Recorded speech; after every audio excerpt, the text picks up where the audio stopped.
Hello friends, good morning. कैसे हैं आप सभी? होप दोस्तों आप सब बहुत बढ़िया होंगे और आप सबकी स्टडी भी अच्छी चल रही होगी। दोस्तों चलिए आज के सेशन में हम नेक्स्ट वैज्ञानिक पढ़ते हैं हावर्ड गार्डनर। आज इनके बारे में हम डिटेल से पढ़ते हैं और देखते हैं कि इन्होंने कौन सा सिद्धांत दिया। हावर्ड गार्डनर जी का जन्म कहाँ हुआ था? तो हावर्ड गार्डनर जी का जन्म अमेरिका में हुआ था। अमेरिका में कब हुआ था? तो 11 जुलाई 1943 को। और गार्डनर जी ने कौन सा सिद्धांत दिया? तो बहुबुद्धि का सिद्धांत दिया। इन्होंने किसका सिद्धांत दिया? तो बहुबुद्धि का सिद्धांत दिया। मल्टीपल इंटेलिजेंस थ्योरी का सिद्धांत हावर्ड गार्डनर जी ने दिया।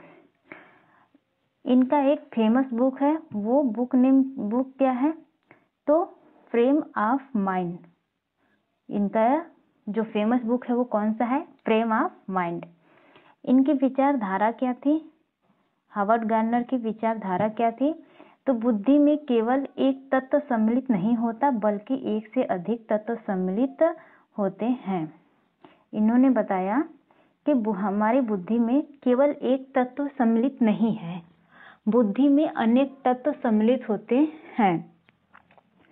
और इन्होंने किस पर रिसर्च किया? तो इन्होंने रिसर्च किस पे किया? तो इन्होंने रिसर्च अपने अपने क्षेत्र में विशिष्ट प्रतिभा रखने वाले व्यक्तियों पर किया। कहने का मतलब ये है कि इन्होंने उस पर रिसर्च किया जो व्यक्ति अपने अपने फील्ड में महारत हासिल किए हुए थे। उस पर इन्होंने रिसर्च किया कि जो अपने फील्ड में महारत हासिल किए हैं तो उनमें किस प्रकार की बुद्धि पाई जा रही है। अब देखते हैं बुद्धि के प्रकार। तो 1983 ईस्वी में बुद्धि के जो प्रकार थे वो केवल 7 प्रकार के थे। कितने प्रकार के थे? 7 प्रकार के।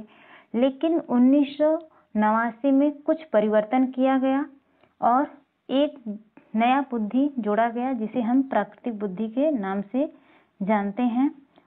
जब प्राकृतिक बुद्धि को जोड़ा गया तो बुद्धि 8 प्रकार की हो गई और यह 8 प्रकार की बुद्धि एनसीईआरटी में भी बताया गया है। अभी फिलहाल वर्तमान में एक और बुद्धि जुड़ गया है जिसे हम अस्तित्ववादी बुद्धि कहते हैं। तो अब 9 प्रकार का हो गया है, ये 2000 में जोड़ा गया। बट आपको एनसीईआरटी के हिसाब से याद रखना है। तो एनसीईआरटी के अनुसार जो बुद्धि होती है वो 8 प्रकार की है, इसको याद रखना है। ये क्या है? आपका इम्पोर्टेंट है। किसके थ्रू? एनसीईआरटी के थ्रू 8 प्रकार की बुद्धि पाई जाती है। पहली बुद्धि कौन सी है? पहली बुद्धि है पहली बुद्धि है भाषाई बुद्धि। भाषाई बुद्धि या शाब्दिक या भाषागत बुद्धि। इसके अंतर्गत ऐसे व्यक्ति आते हैं जिनमें भाषा प्रवाह और अपनी बात को किसी के समक्ष रखने की क्षमता होती है। शाब्दिक या भाषाई बुद्धि के अंतर्गत ऐसे व्यक्ति आते हैं जिनमें भाषा प्रवाह और अपनी बात को किसी के सामने रखने की क्षमता होती है। मतलब ये किसी से भी आसानी से बातचीत कर लेते हैं क्योंकि इनमें जो होती है भाषा का प्रवाह, इन्हें भाषा की बहुत अच्छी नॉलेज होती है। तो ये किसी भी टॉपिक पे किसी के भी सामने बहुत आसानी से बोल लेते हैं। इनमें जो है कौन कौन आते हैं? कवि, लेखक, वकील, पत्रकार, नेता, शिक्षक। इन सब में कौन सी बुद्धि पाई जाती है? तो इन सब में भाषाई बुद्धि पाई जाती है। कवि और लेखक एनसीईआरटी बुक में एग्जाम्पल में दिया है, तो आप बस याद कर लीजिएगा, लर्न कर लीजिएगा बहुत अच्छे से। दूसरा है देशिक बुद्धि। देशिक बुद्धि को हम क्या कहते हैं? स्थानिक बुद्धि के नाम से भी जानते हैं, जिसे हम स्पिरिचुअल इंटेलिजेंस कहते हैं। इसमें क्या होता है कि ऐसे व्यक्ति जो मानसिक बिंबों को बनाने तथा उनका परिमार्जन करते हैं। कहने का मतलब ये है कि ऐसे व्यक्ति जो किसी भी स्थान हो, दूरी हो, समय हो, भार हो, आकार हो का नॉलेज रखते हैं। जैसे विमान चालक को स्थान और दूरी का पता होता है कि हमें कितने ऊंचाई से रनवे करना है, लैंडिंग करना है, सारा चीज उनको पता होता है। चित्रकार जो होता है उसे पता होता है कि हमें जो चित्र बनाना है कितने सेंटीमीटर के बीच में बनाना है। बस मूर्तिकार को भी पता होता है कि कहाँ पे हमें कितने दूरी में नोज बनाना है, आईज बनाना है, सारी चीजें इन सबको पता होता है।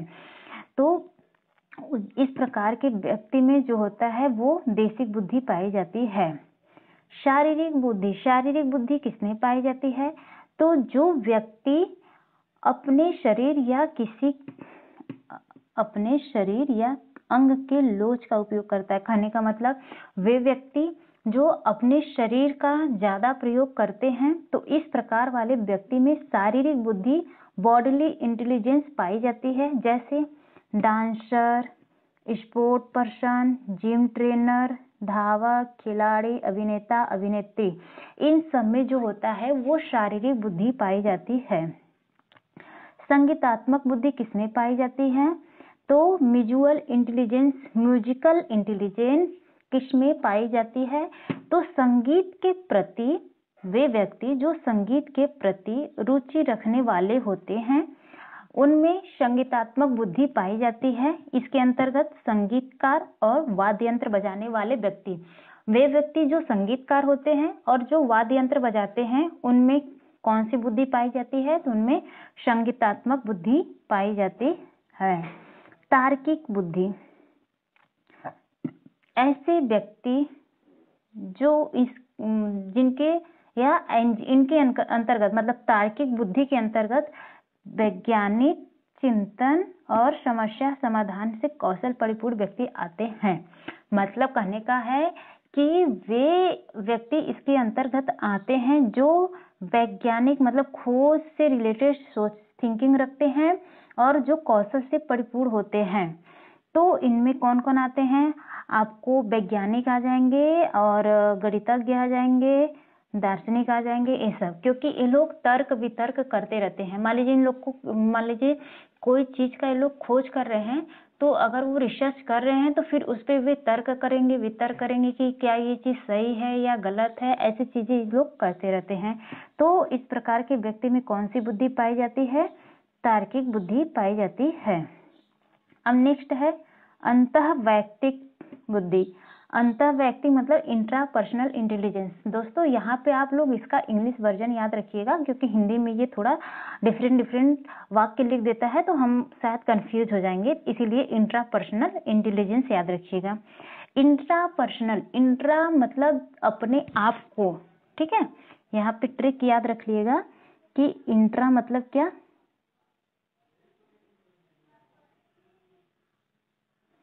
इंट्रा मतलब खुद को, क्या? खुद को, स्वयं को। और इंटर मतलब क्या हो जाएगा? दूसरे को। ये अब थोड़ा सा बस इतना याद रखिएगा कि जब इंटर बोले तो दूसरे को और इंट्रा बोले तो खुद को। इंट्रा मतलब खुद को। वे व्यक्ति जो खुद के बारे में जानने वाला होता है उसे हम अंतःवैयक्तिक या इंट्रापर्सनल कहते हैं। मतलब उसे अपने बारे में बहुत अच्छे से जानकारी होती है, अपने अंतर्यात्मा को जानता है या जानने की कोशिश करता है। तो इस प्रकार के व्यक्ति को हम कहते हैं कि इनमें इंट्रापर्सनल बुद्धि पाई जा रही है। जैसे दार्शनिक, धर्म नेता मतलब जो पुजारी होते हैं, और आध्यात्मिक व्यक्ति, योगी, संत, ये लोग जो होते हैं इनमें इंट्रापर्सनल होता है। क्योंकि देखिए एक आध्यात्मिक व्यक्ति अध्यात्म करता है, योग करता है, ध्यान करता है, तो वो अपने इनर को जानने की कोशिश करता है, इनर थॉट को जानने की पूरी कोशिश करता है, और वह बहुत ही एकाग्र और शांत स्वभाव वाला होता है। तो इस प्रकार के व्यक्ति में जो बुद्धि पाई जाती है वो इंट्रापर्सनल इंटेलिजेंस पाई जाती है। नेक्स्ट है हमारा अंतर्वैयक्तिक, इंटरपर्सनल, इंटर मन में दूसरे को। इसके अंतर्गत व्यक्ति दूसरे की भावनाओं, अभिप्रेरणा आदि के बारे में जानकर उनसे एक अच्छा संवाद करता है। कहने का मतलब ये है कि इस प्रकार वाले व्यक्ति में जो बुद्धि पाई जाती है वो इंटरपर्सनल होता है, जो दूसरे के बारे में जानकारी रखते हैं, उनकी भावना कैसी है, उनके लिए अभी प्रेरणा क्या अच्छा रहेगा, वो उनके बारे में सब कुछ जानते हैं। तो इस प्रकार के व्यक्ति में जो होता है वो इंटरपर्सनल इंटेलिजेंस पाई जाती है। जैसे साइकोलॉजिस्ट और काउंसलर, परामर्शदाता, डॉक्टर। जैसे देखिए राजनीतिज्ञ लोग हैं, डॉक्टर क्या होता है कि रोग देखते ही वो दूसरे के रोग का बारे में जान जाता है कि इसको क्या चीज की कमी है, क्या चीज हमको दवा देना चाहिए, तो दूसरे को देखकर जानने में सक्षम होता है। तो डॉक्टर में क्या पाया जाता है? Interpersonal intelligence. अब देखते हैं प्रकृतिवादी बुद्धि। 8वां क्या है? प्रकृतिवादी बुद्धि। तो नेचुरल इंटेलिजेंस, नेचर के बारे में अधिक जानकारी रखने वाले व्यक्ति इसके अंतर्गत आते हैं। वे व्यक्ति जो नेचर के बारे में बहुत ज्यादा जानकारी रखते हैं, उन व्यक्तियों में प्राकृतिकवादी बुद्धि पाई जाती है। जैसे पर्यटक, किसान, शिकारी, प्राणी शास्त्री, विज्ञान, पक्षी विज्ञानी, ये सब जो हैं ये लोग हमारे कौन होते हैं? प्रकृतिवादी बुद्धि वाले व्यक्ति होते हैं। इनमें सबसे इम्पोर्टेंट है पर्यटक, किसान और शिकारी।